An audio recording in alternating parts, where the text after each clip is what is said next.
Thank you for watching our video. Please subscribe to watch our next video. Thank you for watching our video. Please subscribe to watch our next video. Thanks for watching. Follow a brighter destiny for more powerful stories, and don't forget to subscribe. Fixed all 19 of these planes. Lena Whitfield has asked the question at 6:52 in the morning, and her travels cut across the cold concrete of Hangar 3 the way an order travels, when it expects no argument. Behind her stood Julian Ashcroft, a Emerald Freeth 11 figures, his pen all the uncapped signature that would decide whether Whitfield Meridian Airlines survived the year. In front of her sit 19 aircraft, in 3 neat rows, wings catching the gray Toledo dawn, every one of them cleared for a by-inspection that was supposed to end in disaster. Nobody answered right away. The technicians studied the floor. The pilots studied their boots. It was not supposed to be real. 62 years old, afraid, full of important people, raised one weathered hand and pointed toward the personnel door at the far end of the hangar. "A man you fired 3 hours ago, ma'am." Lena turned. The gap in the rolling door, she caught the last flash of a faded gray work jacket, Turi, disappearing into the parking lot. Well, like the kind of story where the truth walks back through the door it was thrown out of. Stay until, because this one earns it. Hangar 3 smelled the way it always smelled before sunrise: jet fuel, cold steel, and the burnt bitter ghost of a coffee pot nobody had cleaned since Tuesday. It was not yet 7 o'clock, and the enormous doors had been cracked open. Things left at the Ohio morning spill across the polished wood floor in a long gray sheet. 19 aircraft sat in rows so precise they looked staged, nose gear aligned, tires chalked, panels gleaming the sodium as lights like something built for a magazine cover. It was not one walking in cold. It looked like a company with nothing to hide. It was not supposed to be real. To Lena Whitfield, standing at the center of it in a charcoal blazer that had cost more than most of her employees made in a week, it looked like the most important morning of her 34 years alive. Who had barely slept. Her father, Desmond Whitfield, had built this air-conditioning hut-nusting Cessnas and a Sussephore surplus anchor back in 1974. And every year since she had taken the corner office, he had reminded her gently, then not so gently, that the name on the tail nothing meant nothing if the numbers underneath it went red. It was not supposed to be real. Today, the inspection team from Ashcroft Capital Partners would walk her fleet, pull her maintenance logs, and decide whether the $412 million sitting on the was not supposed to clean. Julian Ashcroft would sign. The board would go quiet, and Lena would keep the chair her father still didn't think she'd earn. It was not supposed to be real. If they failed, the company would slip through her fingers before her 35th birthday, and she would be the Whitfield who lost it. It was not supposed to be real. She smoothed the front of her blazer and told herself, for like the 100th time that week, that failure was not on today's schedule. Inspection team arrived at 6:58, sharp dark coats, tablets, a quiet older auditor named Owen Cadnallan, who had spent 30 years finding on the one hiding inside a stack of clean paperwork. Julian Ashcroft walked half a step behind him, silver-haired, unhurried, wearing the kind of smile a man wears when he already knows how the meeting ends. Beside Lena stood, pressed Vance, her chief operating officer, a broad-shouldered man with an firm handshake, hands her for everything, clutching up to him a binder against his chest like it might stop a bullet. It was I promised her a dozen times that the fleet was ready. This morning, watching the auditors fan out across the hangar floor, she chose to believe him one more time. What happened over the next 51 minutes was not what she expected. Braced for delays, a flagged hydraulic line on one of the old regional jets, a raised eyebrow at auxiliary power units that Preston's reports always called manageable. Instead, Owen Castellan from tail number to with a growing stillness that unsettled her more than any complaint could have. Brakes rebuilt, hydraulic sound, Every APU serviced within the last 9 days. Was logbook current. Every discrepancy closed. Every signature line filled in the same small, even handwriting. Was, Castellan murmured, mostly to himself, the cleanest fleet inspection he'd walked in 19 years. Was Lena should have felt triumphant. Instead, a cold thread pulled tight behind her ribs, because none of it matched the reports on her desk.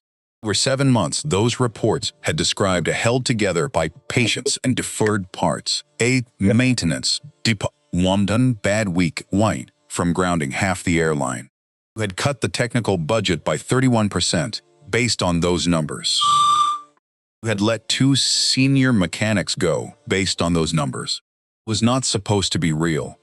And now she was standing in front of 19 aircraft that looked like money had never once been a problem, and she could not make the 2 versions of her own company sit in the same room together. We turned to Preston and asked, quietly at first, who had done all of this. His smile flickered for exactly half a second. He said the operations team had pulled together, that this was the culture he'd built, that everyone deserved the credit. It was a smooth answer. It did not survive contact with Owen Castellan, who looked up from a book and said mildly that this kind of depth suggested one experienced hand, not a committee, and he wanted to know whose. It was not supposed to be real. That was when Lena, feeling Julian Ashcroft's patient eyes on the back of her neck, feeling the whole delicate morning start tilt, raised her voice loud enough to fill the hangar. Who fixed all 19 planes? The silence that answered her was total. His compressor hissed somewhere and went quiet. Nobody near the tool cages moved. It was not supposed to be reals. Lena saw something else. Something else to the almost like slash. And it didn't belong to any of them. It was about to ask again, louder, when Walt Dobbins stepped forward and pointed at the door. Stay with me here, because what Lena didn't know yet, what she was about to learn in an ugly possible, was inauspicious. She had made this exact mistake once. That morning 3 hours before the sun came up. It was not supposed to be auditors. 3 hours earlier, before the quarter, that question that froze the hangar. Thoughts to oil had not finally the last inspection of his shift. His building had been nearly empty then, lit only by the worker lamp, clamped to his rolling cart, and the pale green glow of a diagnostic laptop balanced on a wing panel. Moved from aircraft to aircraft, with the unhurried economy of a man who had done this 11,000 times, and still refused to rush a single bolt. 41 years old, lean, quiet, with he worked so deep into the creases of his knuckles that no soap sold in Lucas County had ever fully lifted it out. The last plane on his list that night was tail number N472WM. A regional threat with a fuel pressure sensor that had been reading intermittently for 2 nights straight. It was a fault too small to ground a plane on a normal week, and too real to ignore on the 1 week that plane was about to be paraded in front of a billionaire. Marcus wrote it up, clean and plain, the way he read everything, and requested the jet be held back 1 more day for a deeper check. It was not supposed to be real. Preston Vance did not take the request well. Coat thrown, Fringer 4-on-4 pajama, Malmer, and told Marcus that pulling 1 aircraft from the lineup would break the picture of 9 jets the entire $1 million deal depended on. Marcus listened. He wiped his hands on a rag that had been read once. It was said what he all said, which that a maintenance report wasn't a decoration and it didn't get edited to make and when a check took feel better. Preston called him difficult. Marcus didn't want to argue the word. He rarely argued anything. He just didn't move. That was when Lena arrived. Summoned by a text from Preston describing a bitter night mechanic sabotaging the inspection out of spite.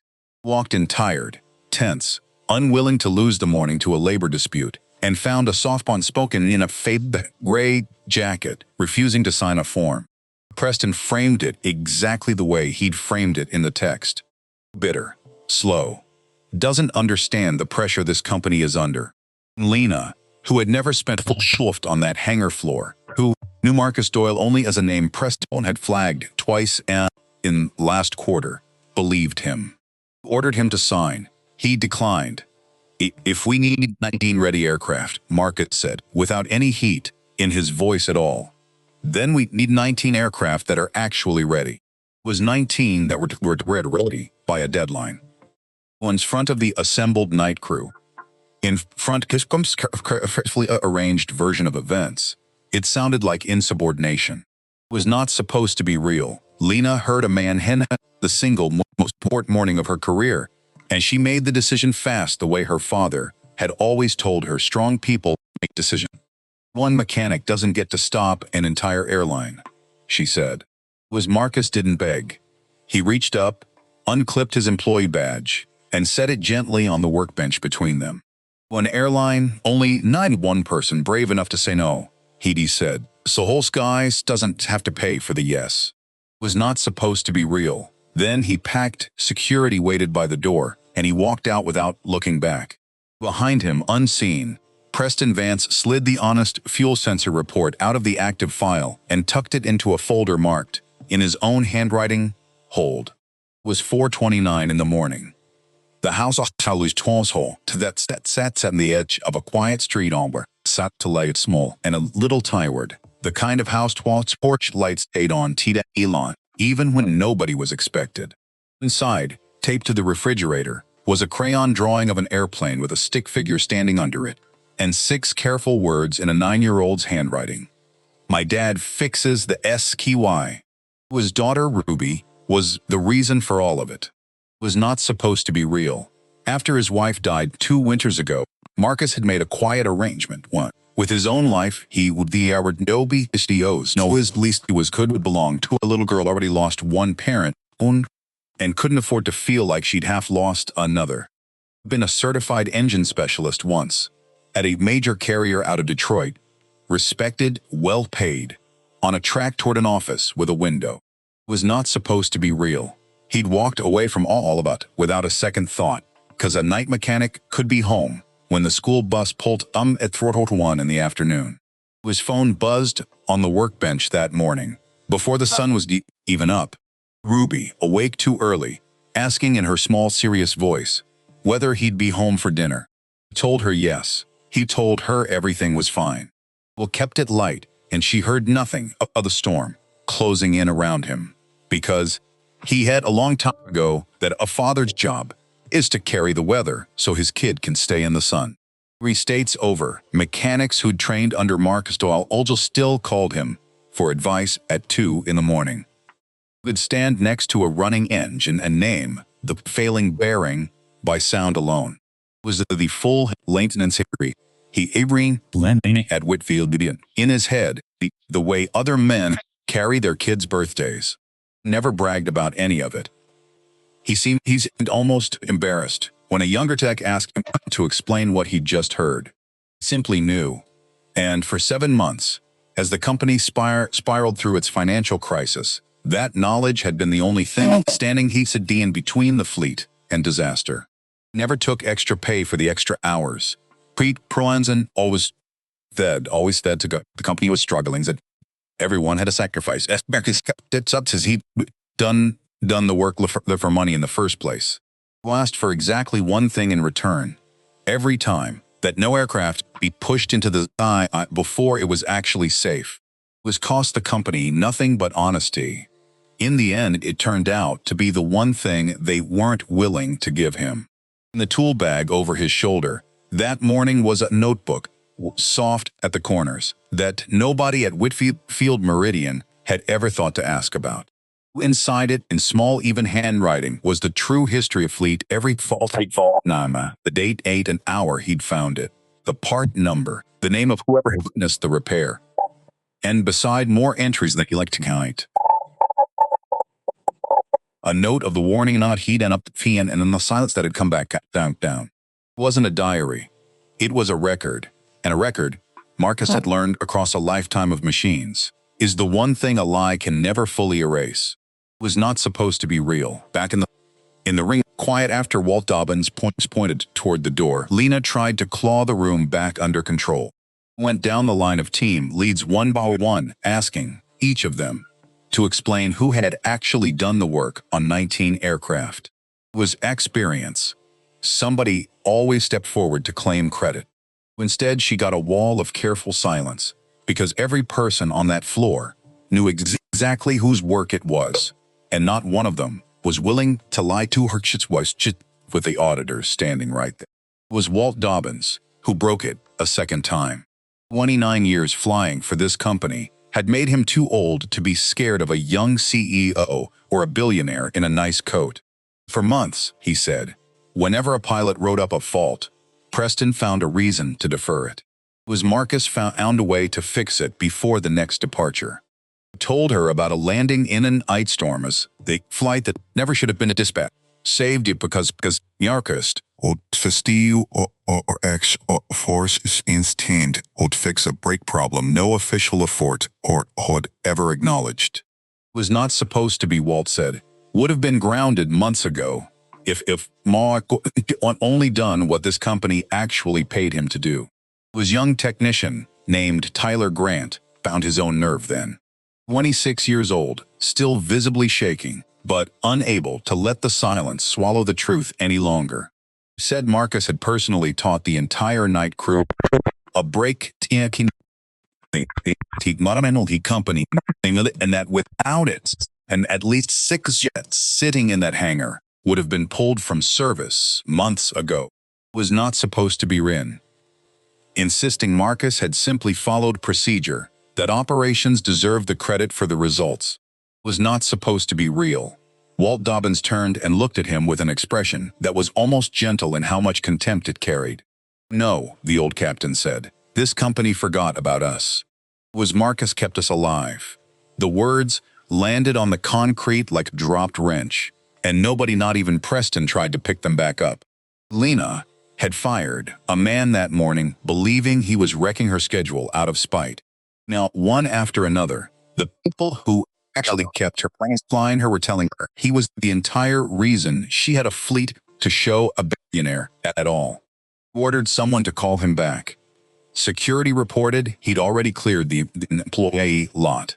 It was Preston, sensing the ground moving under him, suggests they simply finish the inspection, let Penny docked, and each of them take the credit need, said, and to complicate a good result, personnel drama.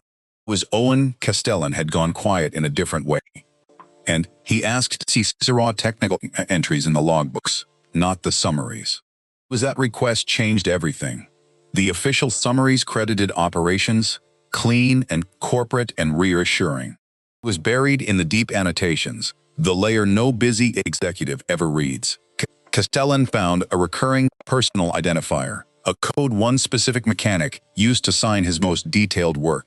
Who appeared again and again across all 19 aircraft. Underneath entries somebody clearly tried to reassign. It was Marcus Doyle's code, threaded invisibly through the entire fleet, and no amount of editing had reached deep enough to erase it. Lena stared at the evidence and understood, with a slow sinking certainty, that she hadn't just fired the wrong man, was possibly driven out. The only person who knew the whole truth heard about on the exact morning she needed that truth most. We're wondering how far this goes. By counting paperwork there are underneath a company's own paperwork, because the notebook in that tool bag hadn't even opened yet. It was not supposed to go far. He drove to a diner near the airport with cracked vinyl booths and a coffee pot that never seemed to be empty. DC set and such it after so many night shifts to write in his notebook while the sky turned from black to gray. He ordered eggs he didn't especially want, and opened the pages out of habit, more than plan. Walt Dobbins found him there an hour later. The old captain slid into the booth, ordered coffee, and told Marcus what had happened. After he walked out the hangar, turning toward the door, the editors finding his code buried in the logs. Was not supposed to be real. He warned that Preston wouldn't go down quietly, that he would try to shift deferred repair onto the shoulders of the mechanic he'd just gotten fired. Marcus listened without much expression. He said he had no interest in going back to beg for a job he'd already lost. It was not supposed to be real. But when Walt pressed, he agreed to one condition. He would meet Lena Whitfield, but only if the meeting was recorded and only independent flight safety representative sat in the room. Would not walk into a space where the truth could get edited again. The moment he left it, was turn the notebook around on the sticky diner table and let Walt see what was inside. Page after page in that small even hand lay the hidden history of the fleet dates, part numbers, the names of pilots who'd witnessed each repair, small photographs tucked between pages showing cracked fittings and corroded brackets, printed copies of emails to Preston, marked replies as not urgent. It wasn't the notebook of an angry man. It was the notebook of a witness who'd known, somehow, that a day like this was coming. The most damning section was the last one. Cop Kaimine Seamead 19, the original report. Cop each, the mechanic who'd done the work before Preston Vance, quietly erased his name from the official record and folded the data into operations numbers that made the company look healthy to any buyer who came. Lena met Marcus that afternoon in a small technical office off the hangar floor, a recorder running with an independent safety first named Renee Ashford, sitting quietly at the end of the table. Lena opened with a challenge. If things were as bad as he aimed, why had he never brought any of it to her directly? It was answered without doubt and 6 months,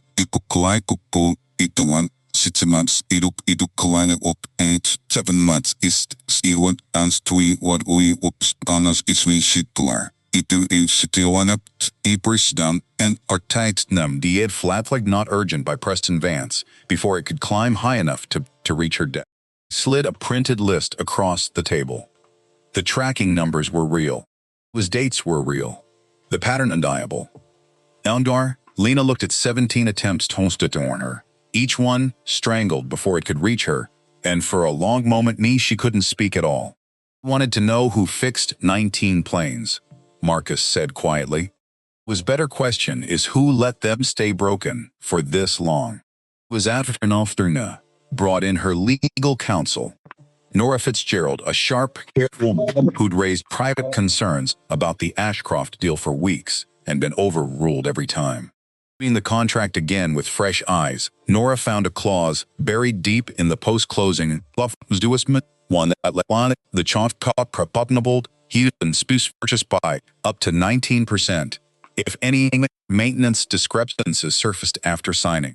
The implication was chilling once Lena understood it. Julian Ashcroft wasn't afraid of hidden faults in the fleet. He was counting on them. Sign first, believe you've been saved, and then watch him use the very defects Preston had buried to force the price down, or take control outright. The rescue had never been real. It was a slow, patient theft, dressed in a good suit and a reassuring smile. Looking further, Nora found the last piece. Preston had already sent the honest, uncredited maintenance reports directly to Ashcroft's capital 3 weeks earlier. Julian had known the real condition of the fleet the entire time. It was not supposed to be real. He'd let Lena believe she was hiding a weakness from him while he was holding it in his hand, waiting for her signature to turn it into a weapon. It was not supposed to be real. The emergency board meeting happened that evening, in the glass-walled room, overlooking the hangar floor, where 19 crafts sat glowing under the lamps. A promise the company had nearly broken. It was not supposed to be real. Desmond Whitfield appealed blood, telling his daughter to protect the name, and not let a fired mechanic wreck the deal that would save 3 generations of work. Preston proposed assigning blame downward and proceeding with the signing. Julian Ashcroft offered to overlook a few operational irregularities. If Lena signed that very evening generosity, that was really just the trap closing quietly. Then Lena asked Marcus to present, and the room changed. Use no rhetoric. He put the fleet up on the screen, all 19 tail numbers, and beside each one laid the record, the fault, the date it was, the warning that went nowhere, the repair done off the clock. At 4, one after another, the aircraft became silent witnesses. Walt Dobbins confirmed it from the cockpit side. It was Tyler Grant and 2 other technicians confirmed it from the floor. Was Nora Fitzgerald delivered the blow that broke the meeting wide open evidence that Preston Vance had been receiving quarterly consulting payments, 4 separate wire transfers totaling $187,406. 50 from a shell firm tied directly to Ashcroft Capital Partners. His job had been to make the company look just hell enough to sign, and just broke enough to squeeze afterward. Preston reached for the only defense he had left, calling Marcus a rogue mechanic who had worked outside the process. Worked outside the hours, Marcus said. I never worked outside the law. It was a simple sentence, and it ended Preston's argument complete because everyone in those and want protecting companies, but team he's whoever been pushing the team P1 7 month from attempting the company. It's one which would have been quietly selling it out from underneath her. Was Lena rose from her chair. She looked at her father, at Julian Ashcroft, at Preston Vance, and at 19 aircraft glowing beyond the glass. Was Ashcroft deal is suspended, she said, and her voice didn't shake. Preston Vance is suspended pending investigation, and Marcus Doyle will lead an independent safety audit of every aircraft in this fleet. The days that followed were not a clean victory. It was not supposed to be real. Suspending the deal threw the company into open crisis, and the answers Lena could give her board were incomplete and unflattering. It was not supposed to be real. Desmond Whitfield was furious that his daughter had let Night Mechanic reshape a $400 million strategy, and he told her so in words that would have crushed her a month earlier. She didn't crumble. She also didn't pretend it was easy. She had to walk down onto the hangar floor herself, out from behind the glass that I've caught and sat among Heka technicians she'd spent to use treating as names on a payroll. Nobody welcomed her. She had signed the cuts that overworked them, trusted the reports that erased them, and fired the man who protected them. Then they weren't going. He shown up in trust, just because she'd finally shown up in person. He was stood in that silence and let it teach her something the quarterly reports never had.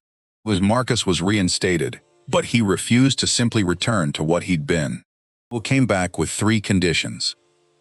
Every safety report would go directly to an independent department, never again routed through operation or any manager who might find it inconvenient. Any mechanic would have the right to ground an aircraft over a claim of concern without for reasonable to come or fear of losing up a paycheck. Once all 19 aircraft would be re-inspected in the publicly, without reference to a single one of the edited reports Preston had left behind. Lena accepted all 3 without a single condition attached. It was, for her, the real turning point larger than anything decided in that glass room. It was not supposed to be real. For the first time in 2 years, she wasn't trying to win through authority. Through the strong pose her father had spent her whole life teaching her. It was winning, if it could even be called that, by handing power back to the people who actually held the safety of the fleet in their hands. It was not supposed to be real. Preston Vance was placed under formal Antenfroskarn for seeing Brett Dean Spronert and 13 from upon amply to an octave and the version of the company he'd built to sell quietly died along with his career. Julian Ashcroft lost his chance to buy the airline at the price of its own hidden wounds. It was not supposed to be real, and the land they truly a month later stayed with the family that built it. It was not supposed to be real. After finally understanding that as live labs had nearly cost Tim Everett, stepped down from his honorary board seat that fall. It was not supposed to be real. Several months later, the airline that emerged looked different from the one that had almost been sold out from under itself. It was not supposed to be real. 12 of the old aircraft were finally breathe. Instead of flown past the limits for the sake of a number on a slide. It was not supposed to be wire. The tech department's budgets was formally separated, and the safety final separated from every concept financial patrol partnership exactly the way Marcus had asked. Late one night, after the hangar had emptied out, Lena found him alone by one of the regional jets, running a light along a panel seam out of pure habit. It was not supposed to be real. She asked him the question that had been sitting in her chest since the morning the hangar went silent. Was not shouted when she'd fired when she hired him. Why hadn't he tapped it himself right there in front of everyone? It was not supposed to be real. Marcus lowered the light and thought about it the way he thought about a fault. A man who spends his life fixing airplanes learns something about noise, he said. It doesn't help you find the problem. When an engine's failing, you don't shout at it. You get quiet, and you follow the smallest wrong sound down to where it started. Patience finds the fault, he told her. Volume only hides it. Lena apologized then, honestly, without the careful framing. She usually wrapped around everything she said. It was not supposed to be real. Marcus didn't rush to soften it for her. He accepted it, but please Leod, cake the question with one that tour, what the truth is connect hetnish udidibol benikus us idiob. The following was not an apology that would ever mean anything, and it wasn't one she could give with words. You'd have to build it, decision by decision, over years. It was not supposed to be real. Lena stood in front of the entire staff of Whitfield Meridian and did the thing a father had spent her whole life warning her or never to do. It was admitted in published she had been wrong. He said that Marcus only kept 19 aircraft airworthy through worse than the companies that the company had rated his name to protect its and that it owed him not a thank you but the full and open truth. Said it, looking directly at the people on the floor. When she finished, the silence in that hangar was, for the first time, not the silence of resentment. The final morning of this story was the day the first aircraft took off after the restructuring. Lena invited the entire technical department out on the audience to watch. In front of all of them, in the pale early light, she handed Marcus a new employee badge. It didn't read Senior Mechanic. It read Director of Flight Safety Operations, a title created specifically so no report he ever filed again could be buried by anyone above him. It was not supposed to be Anner, but he also kept the old one, the one he'd unclipped and set on the workbench the morning he was fired, and he clipped both of them to his cheek, side by side. Lena noticed and asked him why he'd held on to it. Looked at the old badge for a moment, then out at the aircraft rolling toward the runway. Remember, he said, that a whole airline can lose its way just by forgetting to ask the people under the hangar what's actually true. The jet lifted into the dawn, climbing clean and steady into a sky that owed a great deal to her. Most of the company had never once noticed. Lena stood between Marcus and Walt Dobbins and watched it go. It was time who had fixed it. This time, everyone in that building already knew the answer, and the knowing had changed them. Marcus never became a billionaire, and he asked to be one. He went home most nights to eat dinner. Daughter still worked hard. He still refused to close out a fault he couldn't fully explain. His name was in the record now, exactly where it belonged. The man who kept 19 aircraft of Whitfield Meridian Airlines fit to fly through the darkest stretch the company ever survived. It was not supposed to be real. An airline doesn't stay in the air because of a founding family's name on the tail, or a $400 million signature, or the smile of an investor across a conference table. It flies because somewhere, and on a night shift nobody's watching, a bolt gets tightened to the correct torque, a report gets written on it, and one tired person is brave enough to write the words "not yet safe," even when it might cost him everything he has. If this story meant something to you, if you know a single mother or a single father who's been carrying more weight than anyone around them realizes, say so in the comments. Like, subscribe, and turn on notifications, because another story just like this one waiting next week. Disclaimer. This story is a work of fiction created for entertainment and educational purposes only. All characters, names, businesses, and events depicted are entirely fictional and do not represent any real person, living or dead, or any actual establishment. Whose resemblance to real persons, organizations, or events is purely coincidental. Whose content is intended to explore themes of human dignity, workplace ethics, and social justice through narrative storytelling. It was not make factual claims about any individual, company, or institution.